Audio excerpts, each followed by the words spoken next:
கண்மணியும் உண்மை தெரிஞ்சு வெண்ணிலாவ ஜெயிலுக்கு அனுப்பணும்னு சொல்லிட்டு யாரெல்லாம் நினைக்கிறீங்களோ, இந்த வீடியோக்கு ஒரு லைக் போட்டுருங்க. ஸ்வேதா இங்க பாருங்க, நான் அப்பவே சொன்னேன்ல, அத்தை நடந்தாங்க, பேசுனாங்கன்னு சொல்லிட்டு. யாருமே நம்பல.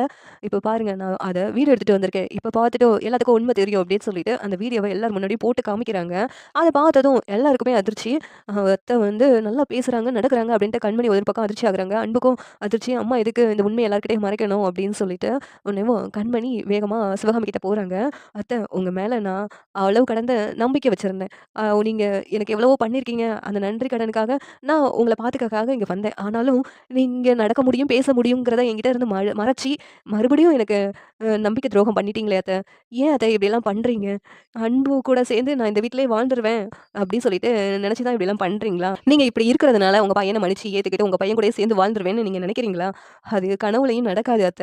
அப்படின்னு சொல்லிட்டு கண்மணி அழுதுகிட்டே பேசுறாங்க. உடனே சிவகாமி இருந்துட்டு, "இல்ல கண்மணி, எனக்கு குணமானது உனக்கு தெரிஞ்சுன்னா, கண்டிப்பா நீ இந்த வீட்ட விட்டு போயிடுவ. அப்படி நீ வீட்ட விட்டு போகக்கூடாது.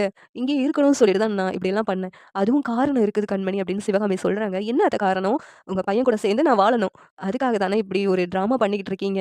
அப்படின்ட்டு கண்மணி கேட்குறாங்க. உடனே சிவகாமி இருந்துகிட்டு, அதுக்கு மட்டும் இல்ல கண்மணி. அந்த வெண்ணிலாவால உனக்கு ஆபத்து இருக்குது. அதனால தான் வந்து நான் உன்னை இந்த வீட்லயே இருக்க வைக்கணும்னு நெனச்சேன். வேற எந்த காரணமும் இல்ல. எனக்கு சரியாயிடுச்சுன்னா கண்டிப்பா நீ வீட்ட விட்டு கிளம்பி போயிடுவ. அதனால தான் அன்னைக்கு வெண்ணிலா ஆக்சிடென்ட் பண்ண சொன்னது ஒண்ணு. ஆனா, தெரியாம நான் அந்த வண்டியில போய் விழுந்துட்டேன்.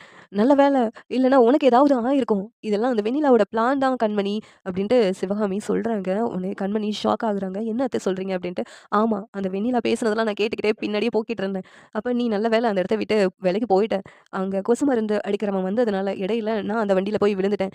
நல்ல வேள உனக்கு எதுவும் ஆகல." அப்டின்ட்டு சிவகாமி சொன்னதெல்லாம் கேட்டு கண்மணி அதிர்ச்சியாகி நின்னுட்டு இருக்காங்க. அன்புக்கும் ஷாக் ஆகுது. அம்மா சொல்றதெல்லாம் கேட்டுட்டு, இன்னொரு பக்கம் வெண்ணிலா உண்மையெல்லாம் சொல்லிட்டாங்களே! இவங்களுக்கு தெரிஞ்சிருக்கும் போலக்கே! இந்த உண்மை தெரிஞ்சிருந்தா இவங்கள நான் சும்மா விட்டுருந்துருக்க மாட்டேனே! அப்டின்ட்டு வெண்ணிலா ஒரு பக்கம் என்ன நடக்குமோ அப்டின்னு சொல்லிட்டு புலம்பிட்டு இருக்காங்க. இந்த சீரியல் எப்டி இருந்தா நல்லாருக்கும் நீங்க நினைக்கிறீங்கன்னு கமெண்ட் பண்ணுங்க. இந்த வீடியோ பிடிச்சிருந்தா லைக் பண்ணுங்க, ஷேர் பண்ணுங்க, சப்ஸ்கிரைப் பண்ணுங்க. Thank you.